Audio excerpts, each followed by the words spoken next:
Hi dear student, I am Narayan Saw from Saraswati International Academy, Vapi. So dear student, I welcome to all of you in New Beginning Academic Year behalf of Saraswati International Academy. Student, being a teacher, I feeling strongly that each child, each student is different but unique.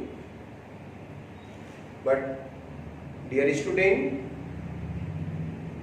school is a proper place where a proper say given to your future. So dear student, इस कोविड-19 जैसी वैश्विक महामारी जो declare की गई है बाय WHO world health organisation के थ्रू, इसमें हमें थक हार के रुकना नहीं है, उनसे लड़ना है। हमें स्ट्रांगली लड़ना है, स्ट्रांग माइंड के साथ, स्ट्रांग बॉडी के साथ, स्ट्रांग थिंकिंग के साथ हमें आगे बढ़ना है। हमें सारी गाइडलाइन को फॉलो करना है। हमें खुद और अपनी फैमिली को इससे अवेयर कराना है, कैसे रहना है, क्या करना है, सारी गाइडलाइंस से आप लोग फेमिलियर होंगे। तो इस कोरोना वायरस जो काफी कह सकते पूरे वर्ल्ड को डिस्टर्ब करके रखा है, सब लोग अफेक्टेड हैं, लेकिन हमें इसके दरमियान आगे बढ़ना है विद प्रॉपर मैनेजमेंट के साथ। उसी मैनेजमेंट का एक छोटा सा पार्ट जो आज हम लोग ये लाइव क्लास, वीडियो क्लास जो कंडक्ट किए जा रहे हैं by school, by other system, वो इसी का पार्ट है और हमें भी इसमें उनका पूरा सपोर्ट करना चाहिए। सो स्टूडेंट, इन पॉइंट को माइंड में क्लियर करूं और अपने सारे वर्क प्रॉपर डायरेक्शन में करके आगे बढ़ते हैं। हम बात करते हैं इस पॉइंट पे कि काफी लोग डरे हुए हैं। कुछ लोगों के माइंड में ये चल रहा है कि यार ये तो बहुत फैटल डिजीज में मतलब ये वायरस कितना डेंजरस है। तो मीनिंग यहाँ पर ये है कि वायरस तो एक नॉन लिविंग थिंग्स है। हम तो लिविंग सिस्टम, हमारे अंदर सोचने की शक्ति है, हर तरह की चीजें हैं। वो जब हमारे अंदर आता है तो वो अपना एक्टिव होता है, तो हम उसको अपने अंदर ना लेने दें। ये सारी चीजें सिस्टम को बना के रखना है विद प्रिकॉशन। मैं एक छोटी सी स्टोरी शेयर करना चाहता हूँ आपके साथ। पहली क्लास है, शायद आप लोगों को लगे सर स्टोरी सुना रहे हैं, अपनी लेक्चर अपने अबाउट बताने के बजाय। तो नो डाउट हम लोग आज स्टडी करेंगे केमिस्ट्री का चैप्टर 1 पार्ट 1 में बताया जाएगा अबाउट द केमिस्ट्री। बट हमें थोड़ी एनर्जी से आगे बढ़ना होगा। उन एनर्जी को कैसे आपके अंदर है, आप उसको जगाना पड़ेगा। मैं एक छोटी सी स्टोरी शेयर करना चाहता हूँ। जैसे आज कोविड-19 का आंधी तूफान आया है, तो हमें उसमें कैसे आगे बढ़ें। मैं बता रहा हूँ कि छोटी स्टोरी। एक फार्मर है जिसके सारे मतलब फील्ड कर सकते हो हिल्स एरिया में है, जहाँ छोटे मोटे पहाड़ियाँ हैं। वहाँ के एरिया में एक चीज होती है क्या स्टूडेंट, वहाँ हमेशा मतलब आंधी तूफान आते रहते हैं, हमेशा वहाँ बारिश होने के चांस ज्यादा होते हैं। तो वो फार्मर हार्ड वर्क करता और बार बार उसकी फसलें क्या होती, डिस्ट्रॉय हो जाती थी। और उसके पास फील्ड इतना ज्यादा था कि मैन पावर बहुत कम थी। तो उसने बहुत लोगों को हायर किया। लोग आते काम करते, बोलते यार ये तो बहुत टफ काम है और बार बार मेहनत होती है इतना, फिर आंधी तूफान आता है, इससे कौन लड़ेगा। तो लोग छोड़ के चले जाते हैं। कुछ दिन बाद एक बहुत पतला सा लड़का, मतलब बहुत दुबला पतला, आया और फार्मर से बोला मैं आपके साथ आपके फील्ड में काम करने के लिए तैयार हूं, आप पेमेंट चाहे जो भी देना, लेकिन मेरी कुछ कंडीशन है। मैं उसके अकॉर्डिंग, मुझे उसमें डिस्टर्ब मत करना। उसने उस अपने ऑनर से बोला। फार्मूला बोली क्या कंडीशन। तो मैं आपको बता दूं कि उस बच्चे ने बोला कि जब भी आंधी तूफान आएगा, ठंडी हवाएं चलती हैं, तेज हवाएं चलती हैं, मुझे नींद आती है और मैं वो सो रहा होगा तो मुझे उठाना मत।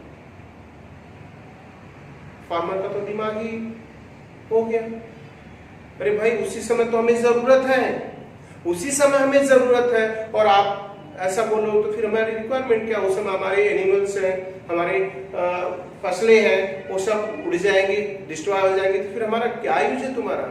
फिर भी फार्मर ने बोला भाई कोई मिलता नहीं, चलो ठीक है इसको रख लेते हैं। सब कुछ बातें आगे बढ़ी, चलना चालू हो गया, काम चालू हो गए, फसलें हो गई, सब कुछ पक गई।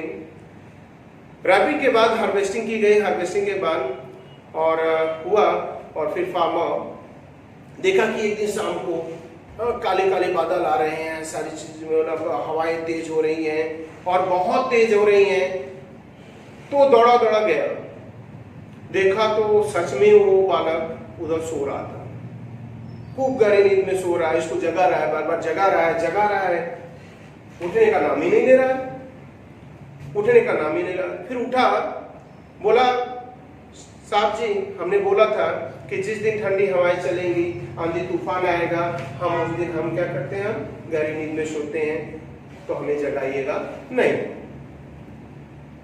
तो फिर फार्मर को बहुत गुस्सा आया बेटा, और वो इतना गुस्सा आया लेकिन कंट्रोल करके वो गया।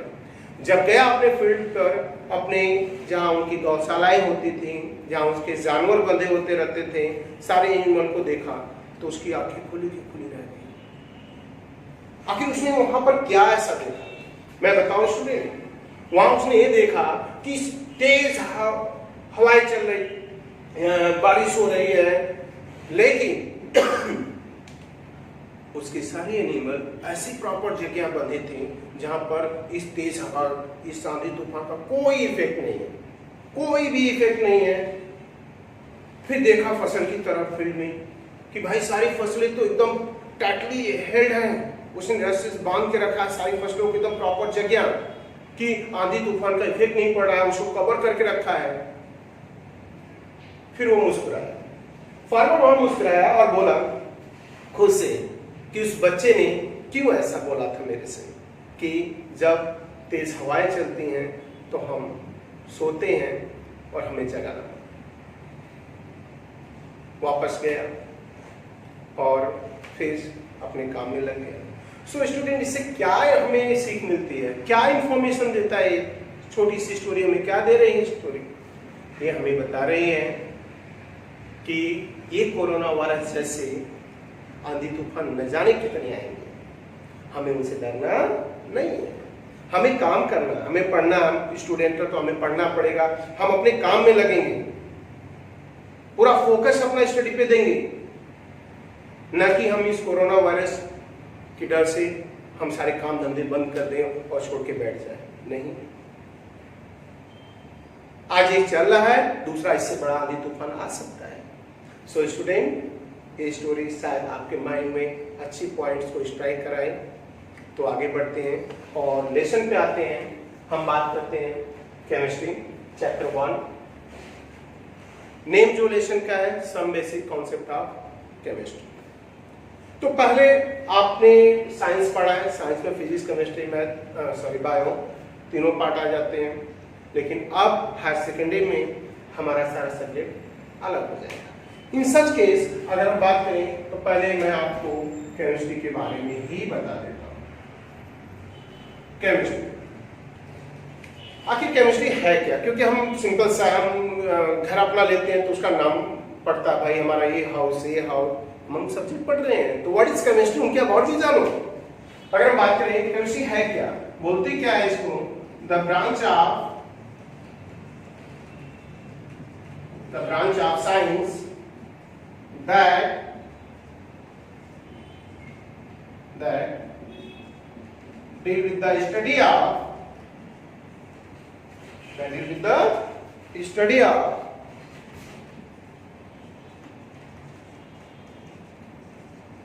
composition, structure and properties composition, structure and properties of chemical compound or any kind of matter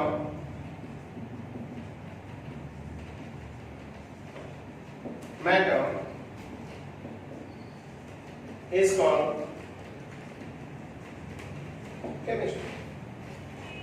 chemistry science की वो ब्रांच है जहां पर हमें तीन के अबाउट पढ़ना है, तीन चीजों के बारे में इंफॉर्मेशन मिलती है।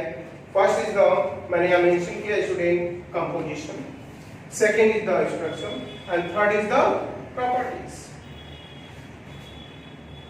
So third is the properties है, आपको इन तीनों के बारे में हमें जानना है। एज एग्जांपल मैं आपको बता दूं और इनके अबाउट कि जो वर्ड केमिस्ट्री है ना, ये वर्ड केमिस्ट्री एक ग्रीक वर्ड से आया है जिसका नेम था पहले केमी। केमी इजिप्ट का ओल्ड नेम है, एंशिएंट नेम है, और केमी का मीनिंग होता है एक्चुअली, जिसे हम वर्ड देते हैं आपको ब्लैक सॉइल होता है मीनिंग ऑफ द केमी। और केमिस्ट्री इसी से आया, बाद में इसको केमियागिरी एंड लास्ट में इसको वर्ड दिया गया केमिस्ट्री। हमने तीन अंडरलाइन किए पॉइंट, इसका मीनिंग क्या। एज एग्जांपल, और स्टैंडर्ड 10 में ए टू जेड सारे स्टूडेंट इससे फेमिलियर है, मैं इसलिए एक जाना पहचाना एग्जांपल ले रहा हूं आपके लिए। वो जाना पहचाना एग्जांपल क्या है, मीथेन, जिसे हम मार्स गैस बोलते हैं क्योंकि मार्सी प्लेस में मिलती है, मार्सी दलदल। तो वहां पर बात करें तो मीथेन में हम इन तीनों को अप्लाई कर देते हैं। बेटा पहली बात हमने बताया कंपोजिशन। कंपोजिशन से क्या पता चला कि भाई वर्ड मीथेन लिखने से CH4 फार्मूला है और कंपोजिशन पता चला कि कार्बन और हाइड्रोजन से मिलकर बना, दैट इज द कंपोजिशन। उसके बेसिक पार्टिकल क्या है भाई जिनसे उनका एग्जिस्टेंस हुआ है। एंड सेकेंड बात करें तो यहाँ इनकी बात कर रहे हैं स्ट्रक्चर, हम ये पढ़ेंगे स्टडी के बाद, यहाँ पर देखेंगे कि in methane one carbon attached with the 4 hydrogen by 4 single covalent bond। And next point होगा, बात करें यहाँ तो प्रॉपर्टीज की। नेक्स्ट पॉइंट करें तो प्रॉपर्टीज की, और प्रॉपर्टीज ये बताएंगे कि मीथेन जो है वो गैस फेज में है, मीथेन गैस फेज में है और कलरलेस गैस है। उसकी physical property point, boiling point, freezing point, everything. अगर हम सॉलिड में ला रहे हैं तो फिर मेल्ट करना, लिक्विड में ले जाना, दैट्स ऑल। तो ऑल काइंड ऑफ प्रॉपर्टी जो स्टडी करते हैं इसी को वर्ड देते हैं केमिस्ट्री। अब बात करें केमिस्ट्री की ब्रांच, तो हम यहाँ राइट करेंगे क्या, main branch of chemistry. Main branch of chemistry की बात करें तो इसमें तीन पार्ट आते हैं, इनमें तीन पार्ट आते हैं। One is the organic chemistry,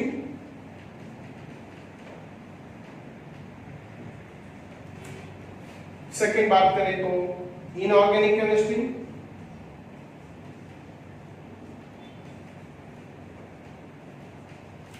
और थर्ड बात करें तो यहां पर फिजिकल।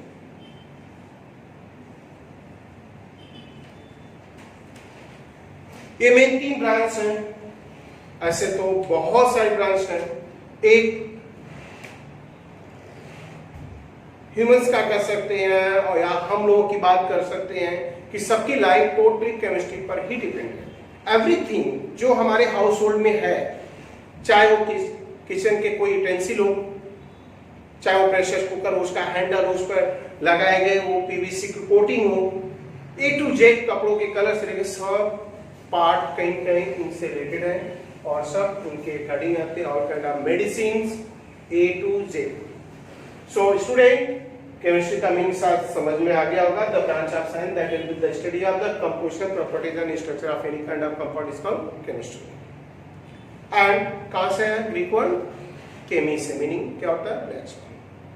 साइंटिस्ट लैवोइजियर ने फर्स्ट टाइम इस वर्ड को दिया केमी, इसीलिए हम साइंटिस्ट लैवोइजियर को हम बोलते हैं क्या, फादर ऑफ केमिस्ट्री। सो अब नेक्स्ट पॉइंट पे आते हैं और स्टडी करेंगे about the some basic concept of chemistry.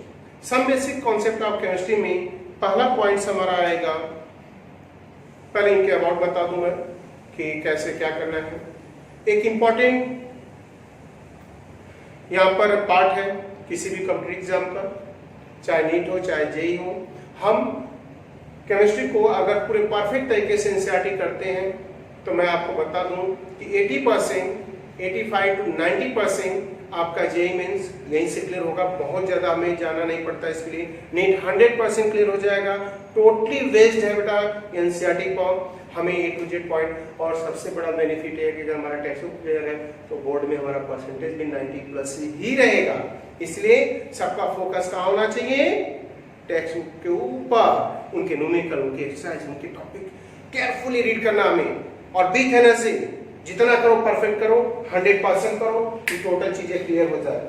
तो नेक्स्ट टॉपिक स्टार्ट करते हैं, जो लेसन 1 है, some basic concept of chemistry. तो some basic concept of chemistry का पहला पार्ट हमारा होगा परसेंटेज कंपोजिशन ऑफ एलिमेंट। तो उनके बाद बात करते हैं हम percentage composition of element. So next topic,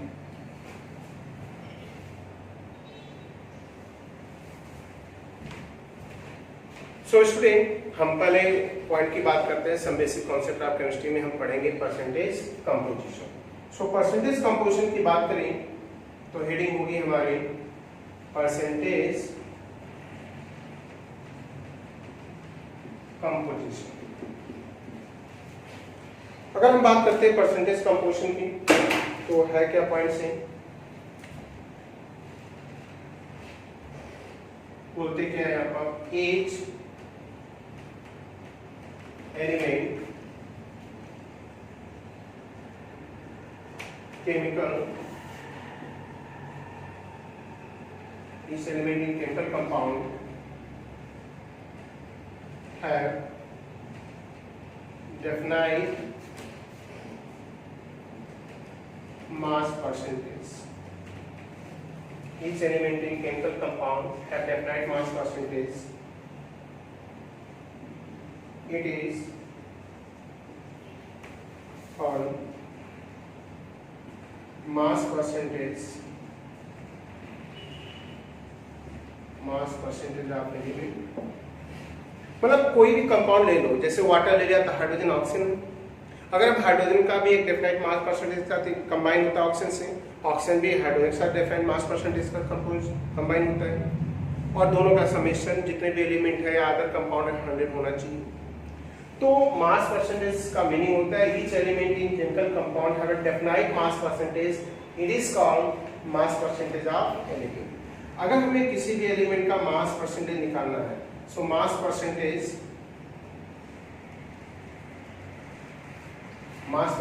is equal to mass of element. और इसमें ध्यान रखना कि हम मोलर मास, मॉलिक्यूलर वेट की बात कर रहे हैं, that is the sum of atomic weight divided by total mass of compound, total mass of compound. अब इसको हम अप्लाई कर देते हैं किस न्यूमेरिकल के थ्रू। एज एग्जांपल जैसे मैंने मेंशन कर दिया कि find the mass percentage of each element in sodium hydroxide। अब हमें सोडियम हाइड्रोक्साइड में हर एक एलिमेंट का मास परसेंटेज फाइंड करना है। सो मास परसेंटेज फाइंड करने जाएंगे तो पहले हम निकालेंगे टोटल मास, मतलब total molar mass of compound is equal to sodium का एटॉमिक मास, आपको न्यूमेरिकल में दिया रहेगा बेटा एटॉमिक मास, तो 23 होता है, ऑक्सीजन 16 होता है, हाइड्रोजन 1, टोटल मास हो गया 40 ग्राम पर मोल। सो टोटल मास हमें मिल गया सोडियम हाइड्रोक्साइड का 40 ग्राम पर मोल। अब हम राइट करेंगे परसेंटेज मास ऑफ सोडियम पर, तो क्या लिखना पड़ेगा? इस फॉर्मूले से जाए, अगर ये फॉर्मूला जो हमने राइट किया है यहाँ पर, तो इस फॉर्मूले से हमें पता चलेगा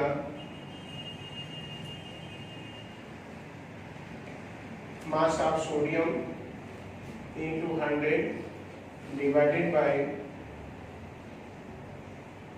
मास ऑफ या मोलर मास लिख सकते हो ऑफ सोडियम हाइड्रोक्साइड।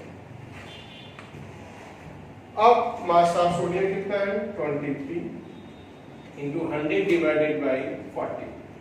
अगर हम इस पॉइंट को सॉल्व करें तो परसेंटेज ऑफ नाइट्रोजन जो हमें मिलेगा अप्रॉक्स जो वैल्यू होगी वो होगी 57 राइट, मतलब 57% है और एग्जैक्ट वैल्यू इसकी होती है दिस। अब इसके बाद हम फाइंड आउट करेंगे percentage mass of rest element in sodium hydroxide. तो रेस्ट एलिमेंट कौन कौन से हैं, ऑक्सीजन एंड हाइड्रोजन। तो percentage mass of oxygen is equal to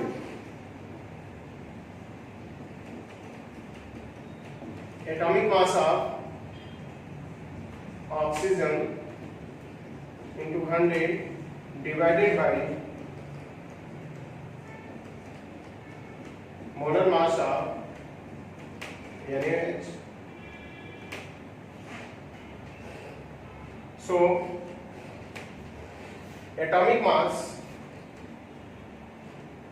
of oxygen is 16 into 100 divided by 40 is equal to,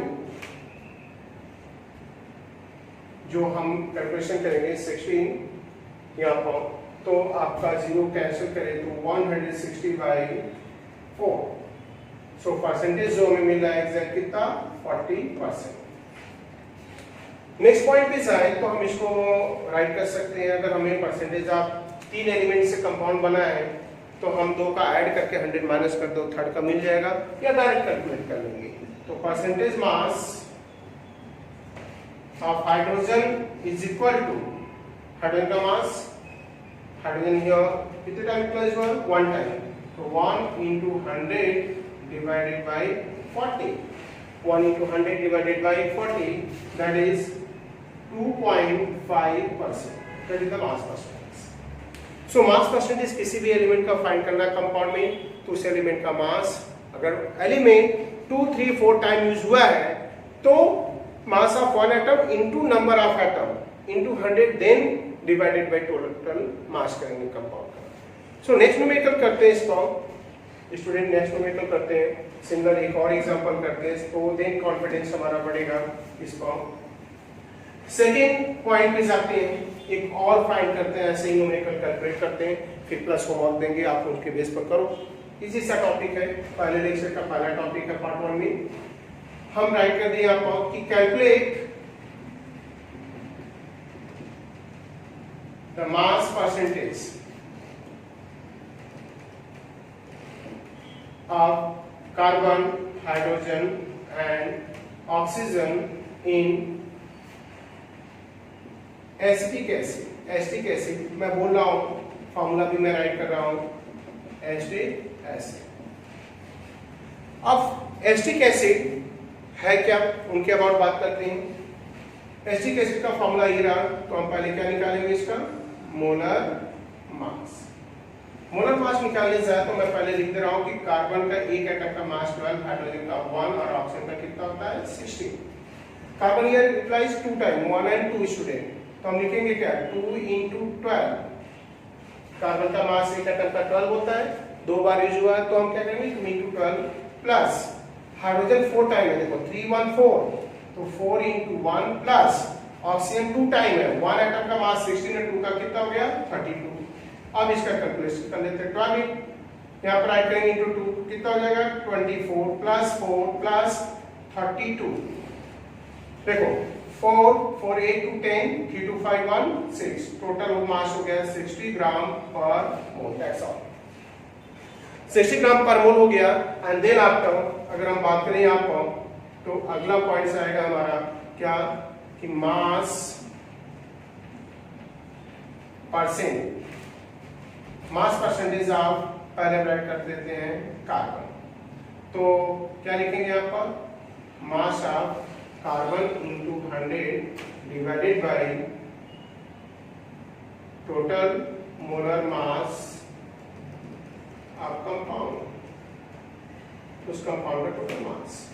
तो बात करें कार्बन ये प्लस 2 टाइम, तो 12 इंटू 2 इंटू 100 डिवाइडेड बाय कितना है 60 ग्राम पर मोल। सो स्टूडेंट जब 12 इंटू 2 24, 24 इंटू 100 2400 हो गया डिवाइडेड बाय 60। तो आपको सीधे सीधे पॉइंट समझ में आ रहा होगा कि क्या पॉइंट्स आने वाले हैं, right? About 40% correct value. Then percentage of हम क्या निकालेंगे, hydrogen.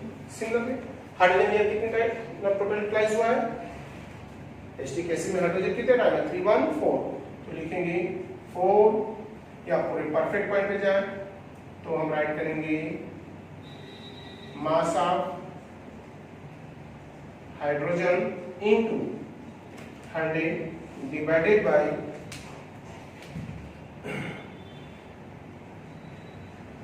Mass of acetic acid मतलब compound 4 into 1 into 100 divided by 60। अब हम क्या करेंगे 4 इंटू 100 डिवाइड बाय 60 मतलब मीन्स 400 बाय 60। अब हम इधर इसको डिवाइड करते हैं तो वैल्यू क्या जाएगी हमारी, मतलब यहाँ देखा जाए तो अप्रॉक्स 6.66%। देन आफ्टर हम राइट करेंगे परसेंटेज ऑफ ऑक्सीजन। अगर हम परसेंटेज ऑफ ऑक्सीजन की बात करें तो मैंने पहले बताया आपको कैलकुलेट करो, या तो देखो ये कंपाउंड कितने एलिमेंट्स से बना है, carbon hydrogen and oxygen. In 3 element से बना, 2 का हम ऑलरेडी क्लियर कर चुके हैं, तो हम लिखेंगे क्या कि 100 minus percentage of carbon plus percentage of hydrogen equal to 100 minus percentage of carbon कितना है आपका, ये रहा 40% प्लस 6.66% माइनस जब 100 से माइनस करोगे तो जो वैल्यू मिलेगी अप्रॉक्स वो होगी 53.33%। That's all. तो मास परसेंटेज एक इजी सा पॉइंट है जो पहले लेक्चर में आपको बताया गया कि मास परसेंटेज होता क्या। हर कंपाउंड में एलिमेंट एक डेफिनाइट परसेंटेज के साथ इन्वॉल्व होता, पार्टिसिपेट करता है, जिससे वर्ड देते हैं मास परसेंटेज। ऐसे ही और भी न्यूमेरिकल है जिनको आप प्रैक्टिस करेंगे तो आपको क्लियर हो जाएगा कि नहीं रियल है क्या ये टॉपिक। और नो डाउट स्टूडेंट बहुत टॉपिक कोई नहीं है, इजी सा है। और पहले जो भी टॉपिक पढ़ो, पहला लेक्चर है, इतना कॉन्फिडेंस साथ पढ़ो कि हर पॉइंट आना चाहिए, कंफ्यूजन थोड़ा भी नहीं, क्योंकि स्टैंडर्ड 10th के कंपेयर में आप यहाँ थे और आप यहाँ आ गए। मतलब बस ये समझ लो कि घर का स्विमिंग पूल स्टैंडर्ड 10 था और एक सी समुद्र जिसको बोलते हैं, जिसकी गहराई नापना, जिसकी डेप्थ को मेजर करना नॉट पॉसिबल, किसी भी एंगल से नहीं है, वही आपका हायर सेकेंडरी। जितना पढ़ोगे कम है, लेकिन उसमें कॉन्फिडेंस जरूर है। जितना करो अच्छे से करो, अच्छे से करो, यही जरूरत है। नेक्स्ट एक और एग्जांपल ले लेते हैं कि find the mass percentage of each element in given compound। चलो ये होमवर्क में कन्वर्ट कर दे रहा हूं, आपको करना है। इन दोनों मेकर तो शॉर्ट जो मैंने किया इनके बेस पर करना है। तो मैं राइट कर दे रहा हूं आपको, लाइक एल्कोहल इथाइल एल्कोहल की बात कर रहा हूं, C2H5OH। चलो हर एक एलिमेंट का आपको कैलकुलेट करना है, ये आपका होमवर्क है। ऑक्सैलिक एसिड स्टूडेंट एक चीज को ध्यान देना कि नेम आपको दिया जाएगा, फॉर्मूला हो सकता ना दिया जाए एग्जाम में, तो आप वहां पर क्या करें ऑक्सैलिक एसिड, तो हम राइट करेंगे H2C2O4 एंड सोडियम सल्फेट। आपके टेक्स्ट बुक का पहला जो क्वेश्चन है एक्सरसाइज का यही है। तो सोडियम सल्फेट ये रहा, नेम क्या है सोडियम सल्फेट। नंबर 4 राइट कर दिया मैंने, glucose C6H12O6। Sucrose C12, S22, O11। ऐसे number of organic compound, inorganic compound है जिनमें हमें फाइंड करना होता है, और भी मैं राइट कर रहा हूँ। प्रैक्टिस जितना करोगे उतना बेटर होगा। And calcium carbonate, calcium carbonate CaCO3 होता है। Sodium carbonate,